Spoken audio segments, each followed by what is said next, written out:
आलमी तहरीक WNO का health education awareness training programme road map for life अल्लाह हेल्थ सिस्टम में मैं बतौर डायरेक्टर जनरल आपसे मुखातिब हूँ। एक बात जो पूरी दुनिया को बोलना चाहता हूँ वो ये है कि आप शाम को सूरज गुरूब होने के बाद खाना छोड़ दो तो आपकी ब्लड प्रेशर की, शुगर की, थायराइड की, जिगर की, मैदा की और कैंसर की और जोड़ों की और पट्ठों की और बहुत सारे मसाइल की दवाइयाँ जो हैं उनसे आपकी जान छूट जाएगी। दोस्तों, दुनिया का कोई जानवर शाम को खाना नहीं खाता, सिर्फ इंसान को छोड़। अगर मैं आपसे पूछूं कि तोता, चिड़िया, कौवा, कबूतर, मुख्तलिफ परिंदे आपने कभी शाम को देखा है उनको दाना चुनते हुए, दाना खाते हुए?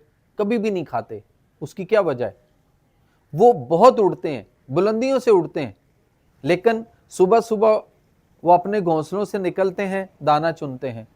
दोपहर को आप कहीं खाते हुए देख लेंगे, यानी शाम को कभी भी आप उनको दाना चुनते, खाते, पीते नहीं देखोगे। तो दोस्तों, तुम्हें उड़ना है क्या? तुम कितना खाओगे? हम सुबह से लेके शाम तक देख लें, दिन में कोई 8-9 दफ़ा वाहिद इंसान है जो सारा दिन खाता रहता है। सुबह नाश्ता, उसके बाद फिर दोपहर का खाना और दरमियान में कोई स्नैकिंग करता है, उसके बाद फिर दोपहर से शाम के खाने के दरमियान में मुख्तलिफ टाइम में मुख्तलिफ चीज़ें हम जो है वो रोज़मर्रा खुराक में कहीं ना कहीं कुछ ना कुछ शामिल करते रहते हैं। परिंदे दोस्तों एक बार खाते हैं और सारा दिन उड़ते रहते हैं, और हम सारा दिन खाते रहते हैं, उससे मोटापा भी आता है, उससे फिर बेशुमार बीमारियां और उसका मजमुआ भी बनते हैं।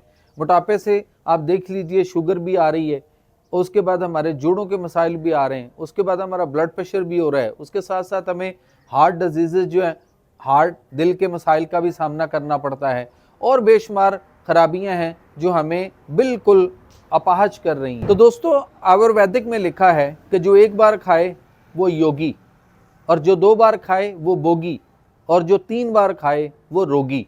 और हम देख लें कि हम सारा दिन में कितनी दफ़ा खाते हैं, तो फिर कितने रोग, कितनी बीमारियां जो है वो हमें लपेटे हुए हैं। सो इसलिए रोगी होने से अपने आप को बचाइए। तो दोस्तों, अल्लाह ताला ने कुरान हकीम के अंदर सूरह अल अराफ की आयत नंबर 31 में फरमाया, कुलू वशरबू वला तुसरिफू, यानी खाओ पियो और इसराफ, हाथ से तजावज़ न करो। अल्लाह अल्ले तलल्ले करने वालों को, यानी ज़्यादा खाने वालों को, बार बार खाने वालों को, ओवर ईटिंग करने वालों को अल्लाह पसंद नहीं फरमाता। इसी तरह सूरह मरियम के अंदर अल्लाह ताला फरमाते हैं आयत नंबर 62, वहाँ पे अल्लाह ने फरमाया कि जन्नती जन्नत में कोई लायानी बात नहीं सुनेंगे और उन्हें उनका रिज़्क मतवातर सुबह शाम मिलता रहेगा। तो मेरी आपसे गुजारिश है कि आप खाने को सुबह शाम कर लीजिए, सुबह टाइम से नाश्ता कीजिए और शाम का खाना सूरज गुरूब होने तक, जैसे हम रमज़ान में अफ्तारी करते हैं, अपने आप को उस तरीक़े तर्ज़ ज़िंदगी पर ले आएँ, तो इंशाअल्लाह आपके और हम सब के घरों से, मुल्क पाकिस्तान से, बल्कि पूरी दुनिया से बीमारियों का ख़ात्मा मुमकिन है। इसके साथ ही WNO के training programme road map for life nature your future अल्लाह हेल्थ सिस्टम में मुझे दीजिए इजाज़त। जल्दी मिलते हैं फिर एक नई अच्छी बात के साथ। अल्लाह निगहबान।